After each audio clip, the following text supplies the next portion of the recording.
Tell us about yourself. Hi, my name is Kaushik. I am from the southern part of India. I did my schooling and bachelor's in my home country, and then I went to work on for 3.5 years before I started my master's here. Now I'm doing my master's in environmental engineering at the University of Wollongong. While doing my bachelor's in chemical engineering, my degree concentrated more on fossil fuels and petrochemical industry, but the focus was very less on renewables and sustainability. And then I went on to read news about climate change and the after effects of climate change. And then I came across a documentary called Before the Floods, in which a famous actor travels around the world to put on record the damage caused due to climate change. So this video covers all aspects of climate change, like sea level rise, ice glacier melting, ocean acidification, and severe droughts. So this instilled in me a sense of responsibility towards the environment and the importance of sustainability. So I decided I wanted to study something that focuses more on these aspects, and hence I chose to study environmental engineering in Australia. I chose Australia because it's a very advanced country and puts sustainability before anything else. And I chose University of Wollongong because Wollongong was a quiet place away from the crowd in cities and peaceful to study.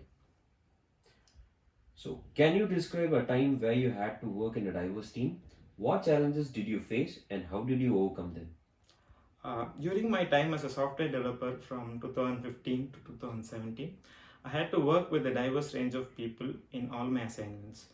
So, in the domain of technology, there is a software or a technology new coming every 3 months. So there is a definitive need for us to adapt to the new technology immediately, so that we don't lag behind or become outdated.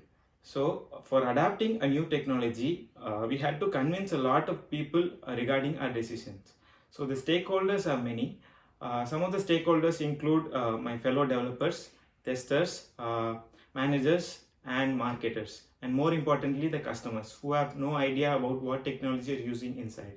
So to convince them about your decision to adapt to a new technology is more than just convincing. So a general presentation will not benefit anybody. So we'll have to tailor our presentations to the needs of your audience.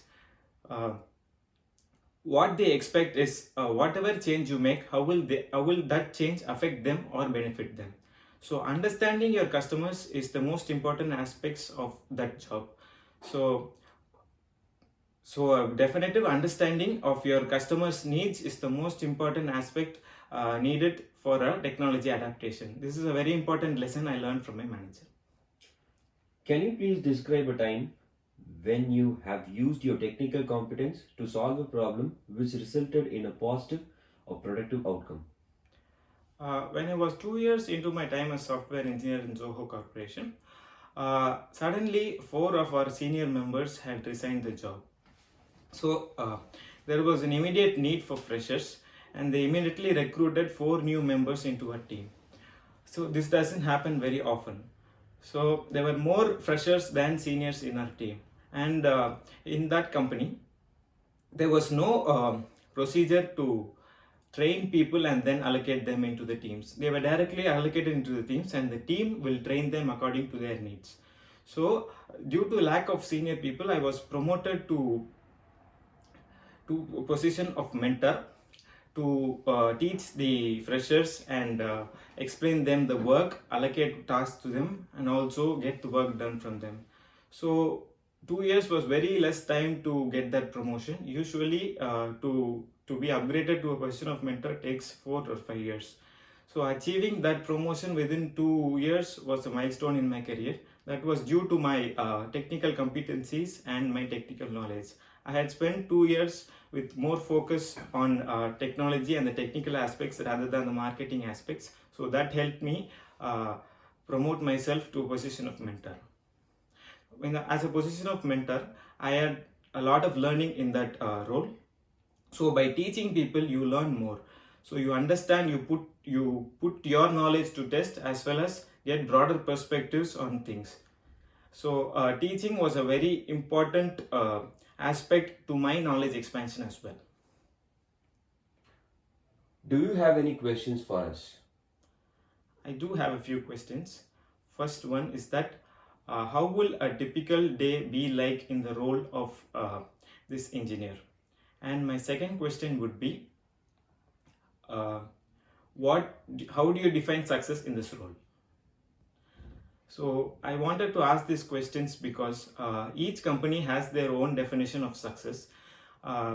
So success cannot be defined by books or anything. So it depends on what the company expects from the employee. Each company has their own set of expectations from the employee. So it is difficult to satisfy them based on our knowledge.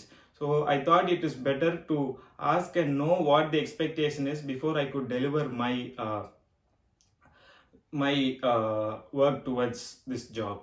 So because it is important to understand the expectation so that we can succeed in our role.